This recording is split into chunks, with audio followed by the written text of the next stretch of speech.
Presenting Orson Welles as the third man.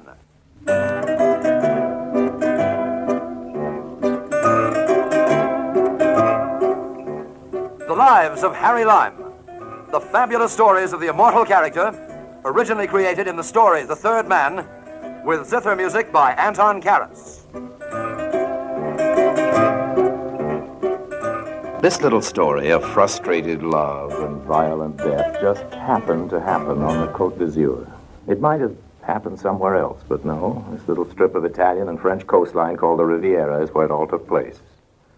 The story begins at dawn, the lovely, tender, early dawn of a summer's day in 1946. At this period of my career, I was in the cigarette business, American cigarettes. My end of it was distribution, which in France was organized out of Marseille. That's where I was bound on this particular morning. I had a full truckload of the 4 leading brands disguised in cans of powdered milk, and I'd crossed the border, never mind how, while it was still dark. And by 6 o'clock, I'd passed through Monte Carlo. I think I was somewhere just outside of Villefranche when I saw her. She was young, red-headed. She was standing behind a big limousine trying to push it, and she was wearing an evening dress. I slowed up. She seemed to be having trouble. The car wasn't budging. She was a very beautiful girl, so I stopped, got out of the truck. I could see she was frightened. I went over to the car she'd been trying to push. There was a man sitting inside. I could see he was wearing a dinner jacket. He had on black horn-rimmed glasses, and he was bald, none of which would have been very interesting, except that he was also dead. Well, that's how it began. Stick around, I'll tell you how it ended.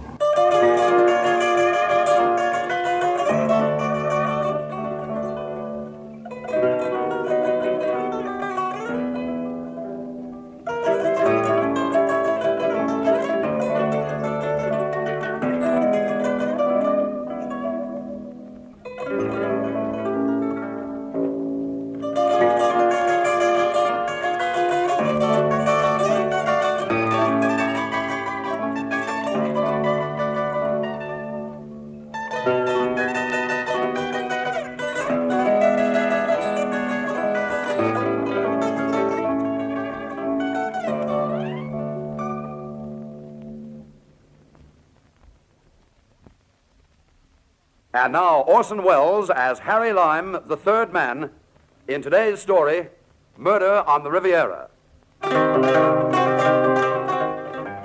Well, I went back to my truck and turned it around. Don't ask me why, I'm just telling you what I did. I moved the truck up behind the car. She was still standing there in the road looking at me. Hey, you! You're stupid, aren't you? She didn't answer me. Well, you must be stupid. Don't you know enough to take off the brake? All at once she understood, ran back up the road to the car, opened the door, and released the brake. Before I knew it, the car was teetering over the edge of the road. Then, with a lurch, it slipped down the embankment into the sea. She just stood there, looking at me. Well, what are you going to do now? I don't know. Where are you going? I don't know. Well, you can't just stand there. The day's starting. People are waking up. There's going to be traffic. Come here. What do you want? Well, suppose I give you a lift. You'll be a good girl if I do. Remember, I've got the gun. What's your name? Danielle. People call me Danny. Well, I'll call you stupid. Come on, get in and close the door, stupid. Better be on our way. Thank you. What's your name? Harry. Know where I'm taking you? Police? I live in Nice, stupid. It's just 10 kilometers away from here. We're going home.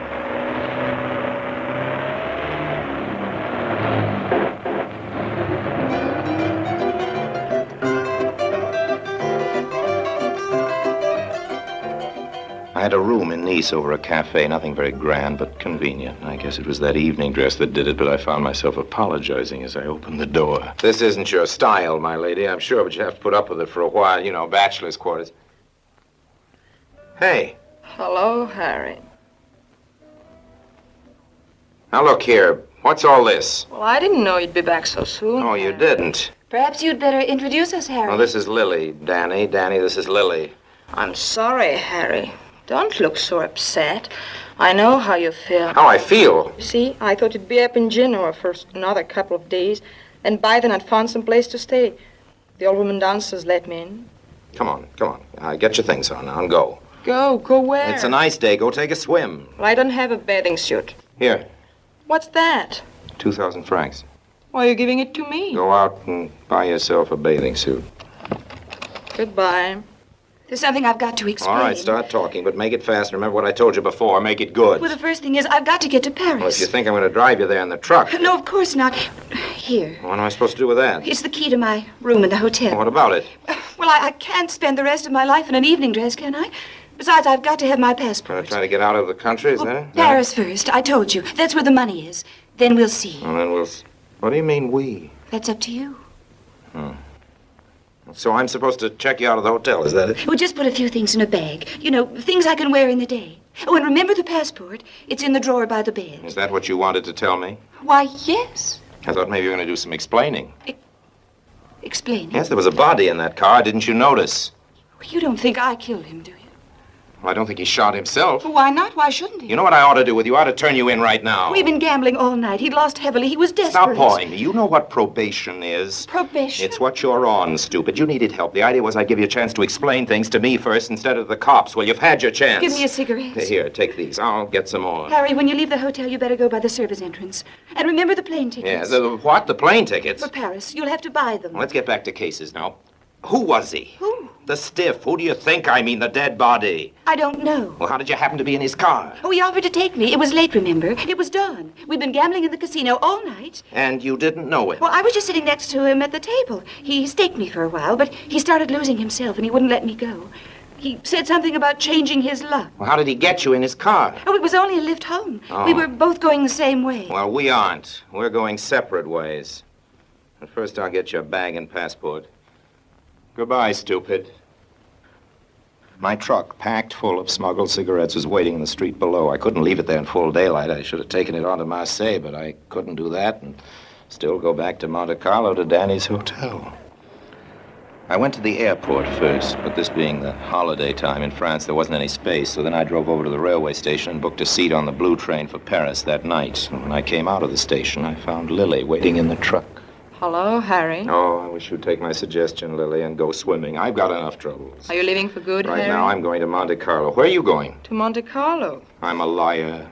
Why is that, Harry? I told somebody this morning I liked girls. Well, you do. You like them too much.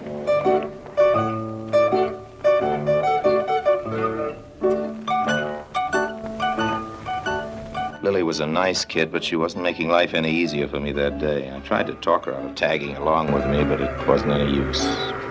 Lily, will you please tell me just why you're taking this long ride to Monte Carlo? I was just going to ask you the same question. All right, I'll answer it, because somebody's in trouble. Oh, what did she do? You keep jumping to conclusions. Why are you so sure that she did something? I said she was in trouble. That's how you get into trouble, isn't it? By doing things. Well, not necessarily. Look at you. I am not in trouble, Harry, unless you want me to be. Well, you lost your job. That's trouble enough. You didn't do anything. They just fired you. Well, I threw a gin face at a man and hit him with it. Glass and all? Glass and all. I guess that's doing something. I guess so. Well, now what? You mean about me? Yeah. Well, it's nothing working in those cheap little plans. Gonna try for something better? You've seen my act, Harry. The dance of the sacred flame. Yes. It's lousy, isn't it? Pretty lousy. Well, it isn't going to get very much better. To be a dancer, I figure a girl ought to be able to dance. Not with your equipment, honey. You like me, Harry? You mean, do I like the way you look? Well, do you? Well, I like the way you look, but you're wasting your time, honey, if you're thinking of marriage or anything like that. I'm not the type. Oh, yes, you're the type. You're just not in the mood. What's wrong with that girl? Why are you hiding her? If I tell you, I wonder, would you help? I'd help you. No, I guess not, huh?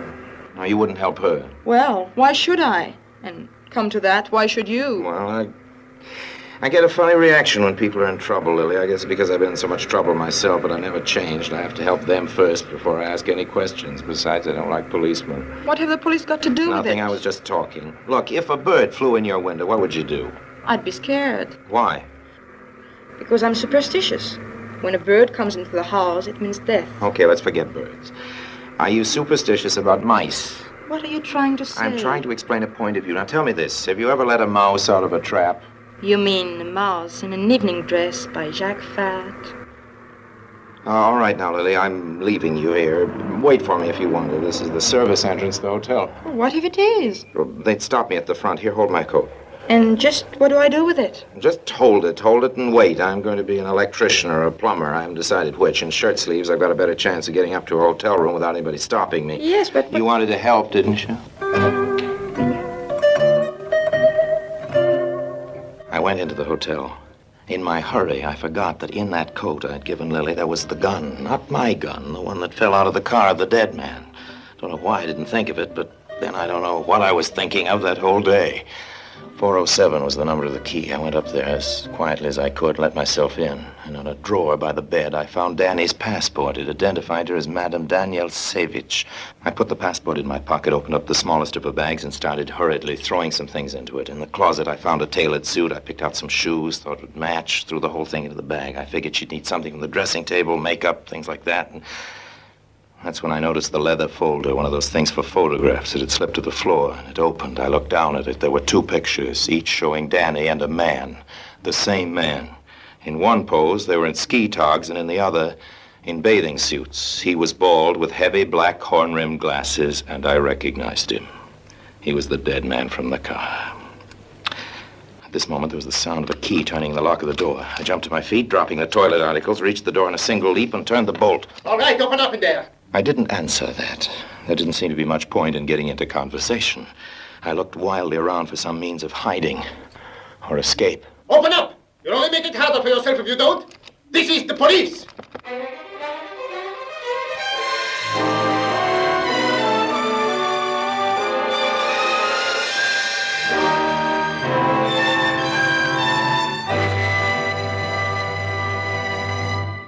In a moment, Orson Welles returns as Harry Lime, the third man.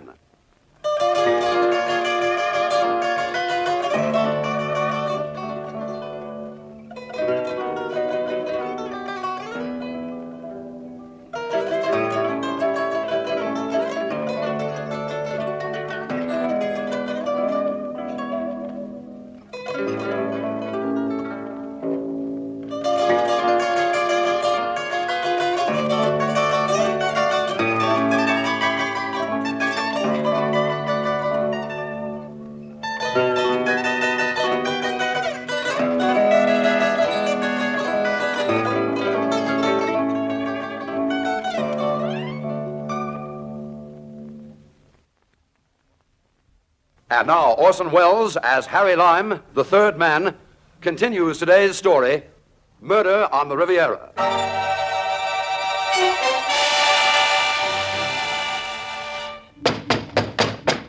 Open up in there. This is the police. I rushed to the window. It was locked. I kicked it open. There was a balcony on the floor below. It was quite a drop. But in another minute, I knew they'd succeed in battering down the door, so I risked it and managed to drop safely enough on the narrow terrace. That jump had only been a matter of some 12 or 15 feet, but it was 4 stories between the balcony and the street. My idea was to try climbing into one of the other rooms and getting out that way. I pushed my hand in and turned the catch inside, but this, a very fierce-looking old dowager in corsets, appeared and scared me away, and I ran to the next window, and that was open. I jumped into the room where a very pretty girl without very much on, and whom I'm sorry to say I never saw again in my life, was giving herself a pedicure. She looked startled, but I didn't pause for explanations. I rushed to the door of her room and bolted out into the hall. Then she started to scream. Help! Murder! Police! Police! I started toward the stairway, but I could see some police and an assorted gaggle of bellhops and porters converging on my floor from above and below, so I turned on my heels and raced down the hall, trying the doors of the various rooms. Finally, I found one that wasn't locked and let myself in, slamming the door and bolting it behind me. I picked up the phone. Hello, Mayor Bessie's? Does Patrice happen to be there? Well, put him on the phone. I figured the best thing to do was to get my friend, who happened to be a croupier in the casino, and who used to hang out at this restaurant that I'd called, to bring me a change of clothes over to the hotel room. If I could look enough like a tourist going down to the beach, maybe I could get out past the cops. Well, Patrice, the croupier, was a real friend. He arrived with sunglasses, a jersey pullover, a beach robe, and a low-comedy blue canvas hat. And in that outfit, I managed to ride down in the elevator without attracting overmuch attention. At the side of the hotel, however, I found a gang of cops gathered by my truck. They were unloading the cans of powdered milk and prying them open. So that was goodbye to the truck, goodbye to a very expensive shipment of smuggled cigarettes, and maybe also goodbye to Harry Lime. As casually as possible, I strolled around to the front and ordered a cab. Lily was nowhere in sight. That was something to be grateful for. 40 minutes later, I was back home in Nice. Not, I can assure you, in a very cheerful frame of mind. For one thing, the door of my room was locked. And for another, my croupier friend, Patrice, had told me that some sportsman spearing underwater for fish had come on the car. The bald man had been found and identified. His name was Victor Savage. Yes? Okay, stupid, let me in. Oh, it's you. Better let me in, Mrs. Savage. Oh, It's not much of a welcome. Hey, what are you doing? thank you, Harry. That was nice. What do you dress like that for, Harry? Well, What have you been doing all this time? what have I been doing? Well, nothing much. Hey, Much. where's my bag? Oh, I forgot it. You what? Well, you might say I was occupied. It sort of slipped my mind. But all I've got is that evening dress. I can't stay here forever. Honey, you're not going to. But, Harry. Yes? Don't you realize I'm a fugitive from justice? That makes two of us, stupid. The only difference is if they catch me, I'll have to serve some time. What for? Breaking and entering for one thing, aiding and abetting a murderess, burglary, and impersonating a tourist. Oh, you're joking. Besides, why will it be you that's in jail and not me? This is France. You're a good-looking dame, and that's useful anywhere. What are you talking about? Just this, stupid. If you can make that shooting of yours look just a little bit like a crime of passion, you've maybe got a chance. But you better start telling the truth just to get into the habit. I just thought of something. Congratulations. When you were knocking on the door. Yes? What was it you called me? Well, what do you think I called you? Well, I don't know. I guess I was dreaming. I called you by your married name, Mrs. Savage. Well, that means you found my passport. Yes. Some people went swimming today and found your husband, What? too.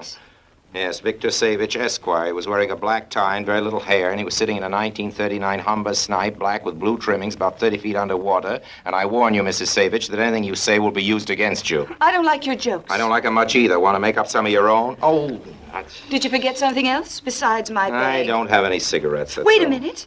I know something else you forgot. You had it in the pocket of your coat. The gun. Yes. Pretty little thing, too. Still, by now, I should think you'd be tired of playing with it. My fingerprints. Listen, stupid. Savage's body is identified. You're Mrs. Savage, and half the casino must have seen you two driving off together. Forget about the fingerprints and get to work dreaming up that other woman. What other woman? The one he was cheating you with. When you found out about it, everything went red, remember? And before you knew it, you'd pulled the trigger. That isn't what happened at all. Okay. Tell it your own way. Well, you see... Don't try it on me, stupid. Wait till they catch you. I've had all I can take. Hey, Yes? nothing, I guess, but what are you doing? I'm changing my clothes, stupid. There's a tuxedo I borrowed from downstairs. But why? Why get dressed up for the evening? I don't know what's worse, your questions or your answers. Listen, stupid, have you forgotten that all you've got to travel in is an evening dress? I've got to get you from here to the station. This is summer. It'll still be light. But with me in the tuxedo, you stand a better chance of not being noticed. Maybe they'll think we're going to a ball. And what happens when I get to Paris in the morning? Well, you've got money in Paris, remember? Harry, What is it now?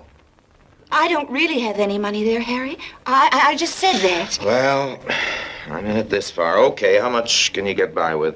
How much? Now, I know you're stupid. Money, of course. How much money? But I've got money. Yeah? Well, certainly. I've got 15 million francs. What? Well, right here in my bag. It's what he won. Your husband? My ex-husband. You didn't mention a divorce. You didn't ask. Then what were the two of you doing in Monte Carlo together? We just happened to meet at the casino, and then he started to win. Go on. He wouldn't let me go because he was afraid it might change his luck. You know how gamblers So are. then you changed his luck for him. Well, no, I didn't play at all. Harry. Okay, stupid. Okay, keep your distance. I don't think I like you. We'll go into that later. When did your husband start to lose? Well, he didn't. He just went on winning. He didn't lose at all. I just said that. Why, for goodness sake, did you lie about that? Because of the money. The 15 million francs. Your tie's crooked. I told you to keep your distance. And I told you I didn't like you. But I just said that. Tell me more about the money. Don't be so mercenary. I want you to kiss me. I'd rather talk about the money, the 15 million francs, remember? That's quite a lot, isn't it? I guess it was enough. Well, you see, now that Victor and I were getting divorced, I thought they might decide it wasn't mine. Well, you know, when they found him. Listen, you sexy little monster. It's just 15 minutes to train time. You're not going to get far, you know. The only reason I'm doing this is because I'm just a little bit cracked. You're not anything of the sort. I'm the kind of fellow who refuses jury duty in a murder trial and lets mice out of traps. You're going to get it, stupid. They'll catch you. It just isn't going to be me that turns you in. By the way, where's the gun? Lily has it. Lily? You met her this morning. I better get it back or she'll hock it. She got fired out of her job. She's broke. Oh, she's pretty. She'll get by. What do you want with the gun? I thought I'd throw it in the Mediterranean, stupid. Guns can be traced, you know. Oh, it wasn't my gun, Harry. It was his. He kept it in the glove compartment. So you took it out of the glove compartment and shot him dead with it, just like that, hmm? No, Harry, not just like that. Not like that at all. Do you honestly think it happened that way? Why, Harry, what reason would I have? 15 million francs is a pretty good reason, honey. He didn't feel like giving it to you, is that it? So you settled the argument with a couple of bullets. Harry! Well? If that's what you really think, well, I guess there isn't any point in our talking about it anymore. No, honey, I guess there isn't. Take your money and let's get out of here. I got her to the station, okay, and into a compartment. She told me she was hungry. There were a couple of minutes to spare, so I went across the way to get her something to eat. On the way back, I found Lily waiting on the platform. What are you doing here? Seeing you off. I'm not going anywhere. Hey, I just thought, give me back that gun, Lily. You don't need it. I don't need it. I don't even want it. But neither do you, and you're better off without it. Come on, give it. Harry, Yes? why are you going back to her now? Can't you leave her alone? Got a ticket. Is that all? You sure? No, I'm not sure. I just wish... What? Well, I wish I had a better idea of what she's really like. Shall I tell you? No, you wouldn't believe me. Here's the gun. If you decide to go to Paris, Harry, send me a postcard.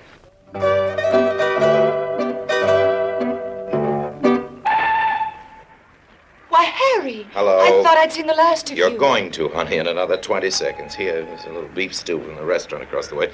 Here's some wine. Oh, you're Goodbye. an angel. Oh, stop it. Stop what? Makey with the big blue eyes. Tell me what happened in that car. Or don't. That's up to you, but quit the kidding. What's the use? You won't believe me. Nobody seems to think I'll believe them. Why don't you try? Well, what really happened is this. He owed me the money, and I tried to get it away from him. It was really mine, you see, mine by rights. Yes? Then we started struggling, and before I knew it, Look! There, out of the window. I turned. On the platform outside, we could see a crowd of police. I recognized some of them. They were the cops who found my truck full of cigarettes. They must have followed me. So you did it! After all, you told the police! No, Danny, I didn't. I didn't tell anybody. I swear I didn't. Hey, what are you doing? I thought I felt a gun in your pocket. Give it back to me! Don't be a fool. Give me that gun. They're not coming after you. Yes, they are. You told them. You trapped me. Danny! The next minute, the compartment was swarming with cops. They grabbed her and got the gun away from her. But that didn't do me much good. I had a nasty wound in the shoulder. Take the woman away. Line, you are under arrest. But first, we'll get you a doctor. Well, Danny, at least I know now that your last story was the truth. What story? What did she tell you?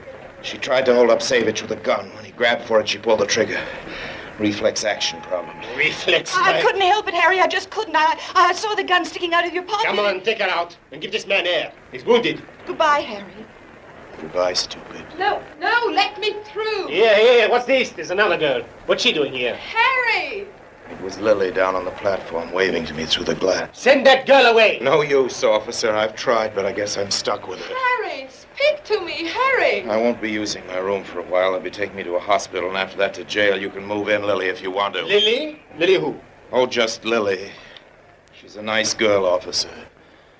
But she's stupid, too.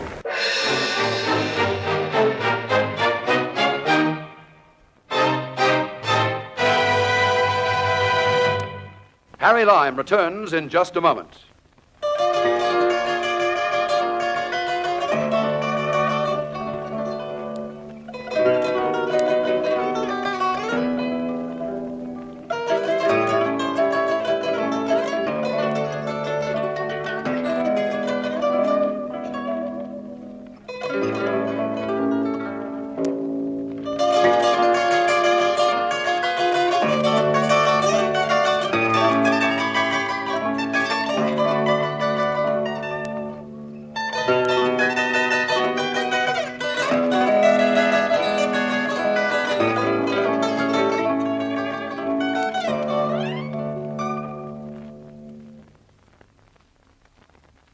And now, Harry Lime.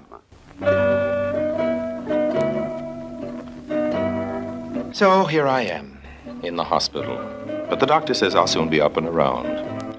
Maybe around is the wrong word. The up part of it is more accurate. Up on a charge of cigarette smuggling. Well, I guess that's all for now. By the way, don't let this sad little tale of frustrated love and violent death keep you from taking a holiday on the Riviera. Murders don't happen here any more often than anywhere else. And generally speaking, in this part of the world, love doesn't get frustrated. Just keep your powder dry and look out for that moon. It's loaded. So long now.